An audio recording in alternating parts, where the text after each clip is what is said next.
Walang palya ang angas ni Perena, played by Glyza De Castro.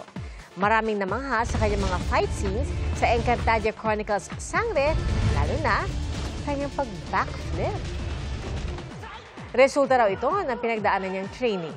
Literal na pawis at pagod ang inilaan ni Glyza para sa kanyang mga aksyong eksena. Kanina, sandaling nabawi ni Perena ang brilyante na apoy, pero nakuha ulit ito ni Olgana. Nakapag-usap na rin sila ni Tera na ginagampanan ni Bianca Umali at ipinalam sa kanya ang tunay niyang pagkatao. Ang dapat abangan sa mga susunod na araw ay kung makukumbinsi ba si Tera na sumama sa Encantadia. Mga kapuso, maging una sa saksi.